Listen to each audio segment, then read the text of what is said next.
I have previously done videos on the hoarder that I lived with. It was a 6,000 square foot house, and she had a 40,000 square foot barn with 3 levels of this racking system. So it was horrendous as far as how much she had in this house. Her house did burn down. I think I left in 2005, and I think it burned down in 2008 or 2009. It was to me a fire trap, but let's get into the story. So I lived with this woman who is a hoarder. Now, in 6,000 square feet, she had servants' quarters, and she had asked me if I would come help her keep her house clean and work with her barn, and free rent, free food, free everything, if I would do that. And I said I would try. I had my own place. I worked at the store. I did have my own money, but she was a friend, and I really liked her, and I knew she was having problems. So I didn't know how much of a hoarder she was, but I had been to her house, so I knew it was pretty bad. There wasn't wall space in her kitchen. From the ceiling, she had copper pans coming, I mean, never use them. They're covered with dust and dirt. A hole over this huge chopping board middle island. Drawers in the middle island, just crammed. On the walls were old molds, you know, um, cooking molds, okay? Every inch of the wall space, and not including the cabinets that were full of the old molds or old kitchen or copper. She was really into copper pots and copper pots and pans. And like she even had an old copper boiling for clothing, boiling your clothes to clean them. eh, turn of the century. She just had everything. So, of course, dust and dirt accumulates in all this, much less her cabinets and everything that she has on top, which are her regular pots and pans. It was a huge kitchen.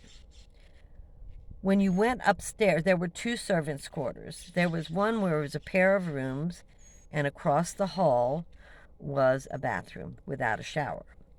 At the opposite end of the house, then there was in the middle, it was small, with a fireplace, kind of living room.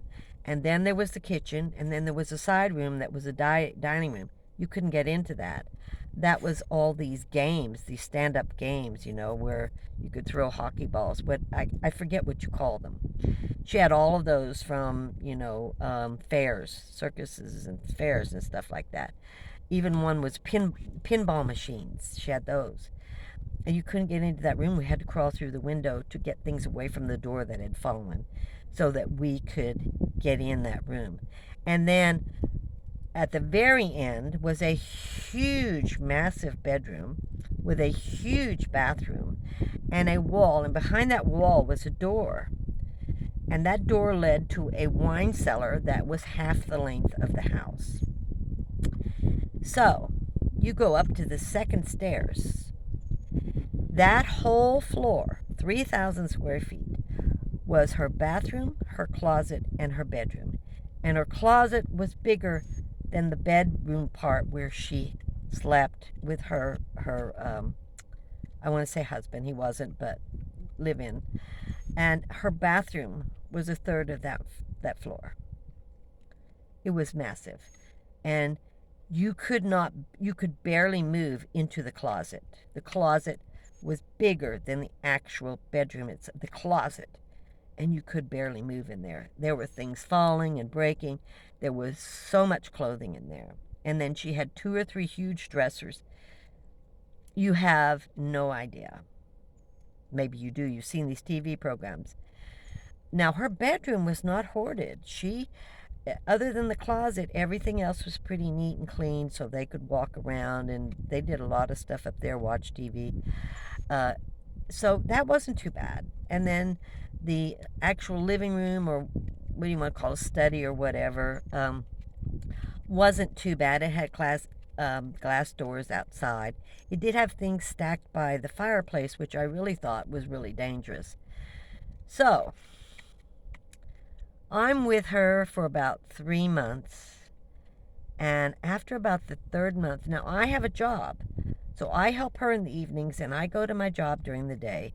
And I am working for this company who registers um, people for shows in Las Vegas.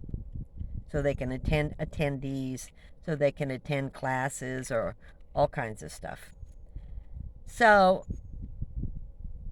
he is a wine connoisseur. My boss is, or thinks he is, okay? You know those people, snooty. Anyway,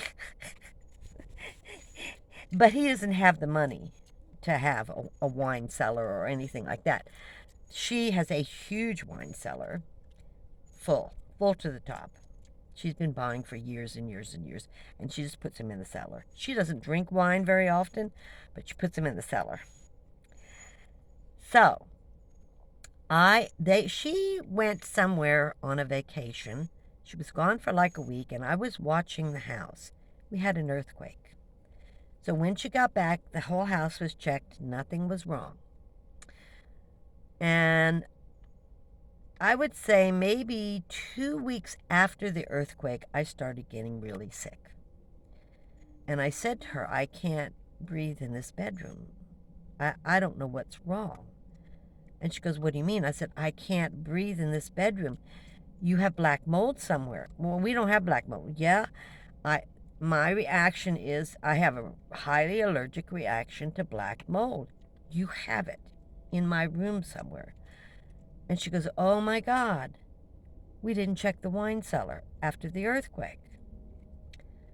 So they go down into the wine cellar, about a third of the bottles had been come out and were broken on the floor. There was black mold crawling up the walls. They got the rest of the bottles out. They called a professional. It was $100,000 to fix this. Thank goodness it wasn't there long enough to get into the air ventilation, or she was told she might have to demolish the house. It did not get there.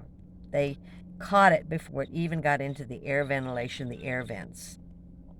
Cost her $100,000 to get rid of all this mold in this cellar. And she had all these bottles. There was no mold on the corks. There was nothing wrong with the bottles. But she didn't know what to do with them. So I approached my boss and I said, are you interested in some wine bottles that have been in a cellar that's had mold? Oh, yeah, why not? It's in a bottle. So I facilitated him buying her all of these leftover wine bottles. She didn't want any of them. She was redoing the whole wine cellar, and she didn't want any of these bottles in there.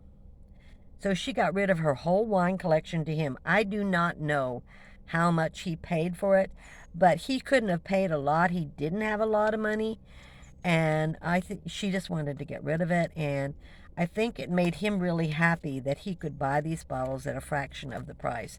Some of them were quite expensive.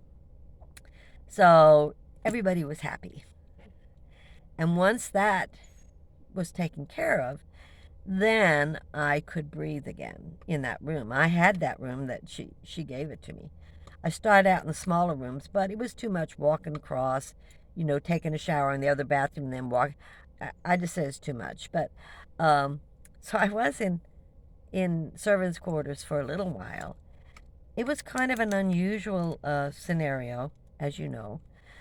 And I would work in the evenings with her we just couldn't get that house clean. I mean, you couldn't stay on top of it. You needed at least 2 maids to just be all day taking care of it. And you had to move boxes all the time. You had to move crap everywhere. I mean, I just call it crap. But another, for instance, that she felt that I could do or afford anything she could, and I just kept telling her, no, I can't. I don't make this kind of money. I don't live like you do. I did leave there. I couldn't take it. The house was too big. There was too much cleaning. I constantly couldn't relax because I felt like I should be cleaning all the time. So that kind of ended in a little bit. But I'll tell you about another experience and how she bought her clothing and her shoes and her accessories. I'll tell you about that in another story. Hoarders are quite interesting, and everyone is different. She's the second hoarder I've lived with, and I really like open space. I consider my van a hoarder, but I have very little room, so everything's in here. You have a great day. Thanks for watching and listening. I'll see you next time.